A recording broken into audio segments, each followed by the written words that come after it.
Alors, cette délibération nous informe de la création de 14 postes, 5 à durée permanente et 9 à durée temporaire. Mais cette délibération est surtout inquiétante, absolument inquiétante même. Elle pourrait ne pas être inquiétante si, entre 2015 et 2017, l'effectif des agents n'était pas passé de 7 678 à 7 873, soit une augmentation de 195 postes. Elle pourrait ne pas être inquiétante si, en raison de l'harmonisation des régimes indemnitaires, les charges de personnel n'avaient pas déjà augmenté de 18 millions d'euros. Non, tout cela... je parle sous le contrôle de Pierre Chéret. Tout à fait. C'est au bout de la...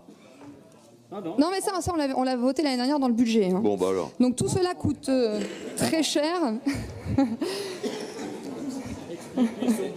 Bah, n'y revenez pas. On va vous expliquer le budget. Allez. Bon, tout cela coûte très cher aux Néo-Aquitains.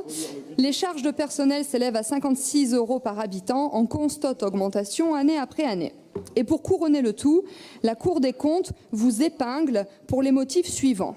Alors, n'allez pas vous dédouaner en disant que ces problèmes sont dus à la mauvaise gestion de Poitou-Charentes. Le rapport est clair, il concerne les 3 régions.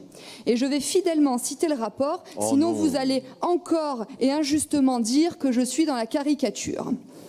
On parle de dépassement du plafond réglementaire de rémunération, temps de travail inférieur à la durée légale, dépassement de la norme en termes de jours de congé, procédure de recrutement peu formalisée, absence de plan prévisionnel et pluriannuel de recrutement et gestion insuffisamment rigoureuse et précise des effectifs.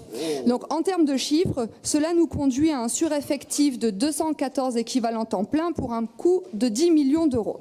Et toujours dans ce rapport, il est précisé qu'une fiabilisation des effectifs sera attendue pour fin 2018. Nous sommes début 2019. Alors de 2 choses l'une. Maintenant que vous dites que vous êtes rentré dans la légalité en ce qui concerne le temps de travail, en théorie, vous devriez disposer de ces 214 ETP. Alors pourquoi avez-vous besoin d'embaucher ces 14 personnes, auxquelles s'ajoutent les 31 personnes que vous avez embauchées pour pallier au cafouillage de la gestion des fonds européens ? Et deuxièmement, avez-vous rectifié le tir en termes de lacunes de suivi des effectifs? Autrement dit, savez-vous à aujourd'hui de combien d'agents dispose la région, ou allez-vous vous contenter de me répondre que nous en avons X plus 14? Je veux vous rappeler aussi que vous avez signé le pacte de contractualisation plafonnant les dépenses de fonctionnement à 1,2% d'augmentation. Sans quoi, nous nous exposons à des sanctions financières. Donc une fois de plus, de la fiscalité va peser sur nos concitoyens déjà exsangues. Et je veux vous rappeler que cette année, une fois de plus, le gouvernement a décidé d'appliquer l'austérité en gelant le point d'indice. Autrement dit, vous avez une épée de Damoclès au-dessus de la tête. Quand le jour du dégel viendra, vous risquez d'avoir chaud.